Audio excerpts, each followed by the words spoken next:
자, 이전 시간에 우리가 set과 list의 차이점을 살펴봤는데요. 그러면 set과 list의 차이점을 확장시켜서 기반 지식을 바탕으로 해서 이 전체적인 그림을 다시 한번 좀 더 디테일하게 조망해 보도록 하겠습니다. 자, 우리 수업 요 말미에 보시면 제가 참고로 추가해 놓은 링크가 있는데요. 자, 여기 있는 링크를 클릭해서 들어가 보시면 자, 이렇게 생긴 이미지가 나옵니다. 자, 이 이미지는 제가 이전에 그림을 그려서 보여줬던 그 전체적인 구성 어떤 조감도 있잖아요. 그거를 조금 더 디테일하게 그려본 겁니다. 여기에는 좀 더 구체적으로 이 각각의 어떤 이 구성 요소들이 무엇이고 또 어떠한 메소드를 가지고 있고 이러한 좀 더 자세한 정보가 들어가 있어요. 자, 살펴보면 우선 제일 위쪽에 있었던 것은 컬렉션과 맵인데 맵은 우리 아직 안 배웠으니까 컬렉션에 집중해서 한번 이야기를 풀어보겠습니다. 자, 우선 컬렉션이 이거죠. 자, 이 컬렉션은 가장 상위에 있는 것인데 이 그림상에서 자, 이렇게 파란색으로 표시된 부분은 이건 뭐냐면 바로 인터페이스입니다.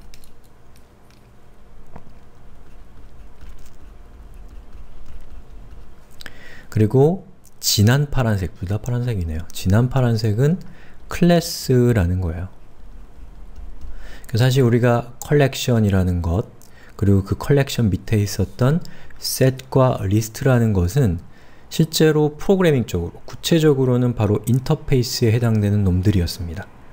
그리고 우리가 살펴봤던 hash set, 그리고 array list는 진한 파란색이죠? 저거는 구체적으로는 바로 클래스였던 거예요.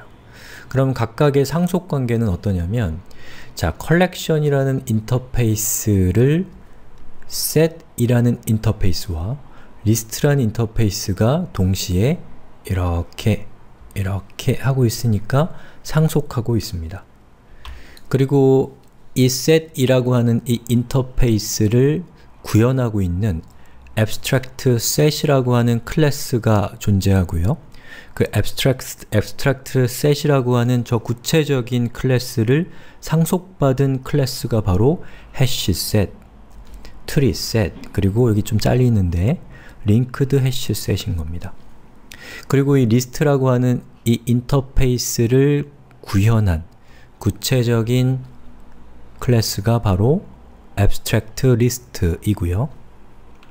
이 abstract list를 상속한 클래스가 바로 array list, 그리고 뭐 linked list 뭐 이런 거가 되는 것이죠. 물론 더 디테일한 내용들이 있지만 뭐 저도 100% 잘 모르는 부분도 있고, 그리고 지금 단계에서 여러분들이 다 알 필요는 없기 때문에 전체적인 골격만 설명을 해드린 겁니다.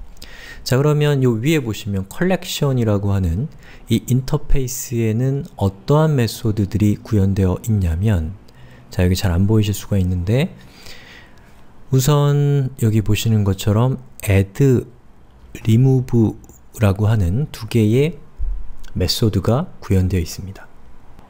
그 얘기는 뭐냐면 바로 이 컬렉션이라고 하는 인터페이스 하위에 있는 모든 구체적 클래스들은 자, 이것들 전부 다 바로 add 또 remove 라고 하는 메소드를 가지고 있다라는 뜻입니다. 자, 그리고 이 밑으로 내려오면 자, 컬렉션 인터페이스 밑에 set이라는 인터페이스가 컬렉션 인터페이스를 상속받고 있죠. 그리고 아무것도 없습니다. 내용이. 그 얘기는 뭐냐? 이 컬렉션이라고 하는 인터페이스와 set이라는 인터페이스는 정확히 동일한 API를 제공한다라는 뜻이죠. 그런데 반면에 자, list라고 하는 요 인터페이스는 보시는 것처럼 항목이 여러 개가 있어요. 그리고 여러 개의 항목 중에 자세히 보시면 자, 여기에 add라는 것이 있고요. 또 get이라는 것이 있습니다. 그 얘기는 뭐냐면 리스트의 리스트 인터페이스를 구현하고 있지 않은 클래스, 다시 말해서 예를 들면 set 하위에 있는 뭐 해시셋이나 트리셋이나 이러한 이 구체적 클래스들은 제가 방금 보여드렸던 get이나 또는 add 첫 번째 인자가 정수 인덱스, 두 번째 인자는 엘리먼트인 API, 즉 메소드를 가지고 있지 않다라는 뜻입니다.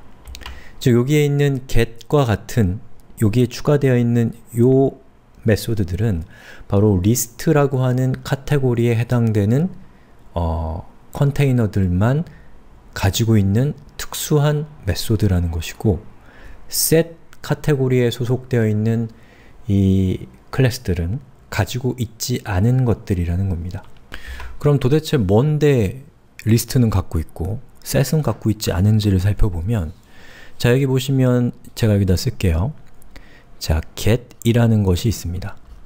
그리고 get의 인자로는 int, index예요. 자 이거는 뭐냐면 그 리스트 카테고리에 해당되는 컨테이너에 저장되어 있는 어떠한 값을 가져오는 그 값의 인덱스 값을 지정하는 겁니다. 다시 말해서 이 컨테이너가 이렇게 있다면, 자 여기다 그릴게요.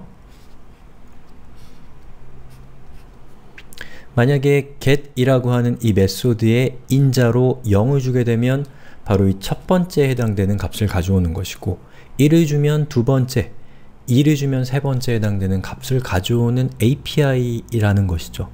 그 얘기는 뭐냐? 저장되어 있는 정보들이, 각각의 정보들이 순서에 따라서 차곡차곡 저장되어 있다는 뜻입니다. 그렇기 때문에 인덱스 값이 존재하는 거예요. 그런데 set의 특징은 뭐죠? 두 가지였는데 그 중에 하나는 순서를 가지고 있지 않고 저장되어 있다는 것이죠. 그렇기 때문에 여러분이 set을 통해서 저장한 데이터는 get 그리고 index의 번호를 통해서 저장되어 있는 순서를 통해서는 가져올 수가 없기 때문에 이 get이나 get과 같은 순서 기반의 API, 순서를 기반으로 해서 어떠한 작업이 실행되는 이러한 메소드들은 가지고 있을 필요가 없다라는 것이죠. 그렇기 때문에 get은 리스트 인터페이스에는 소속되어 있지만 set 인터페이스에는 존재하지 않는 겁니다. 여기 자세히 API들을 살펴보시면 대부분의 것들이 index라는 것들을 가지고 있는 것이죠.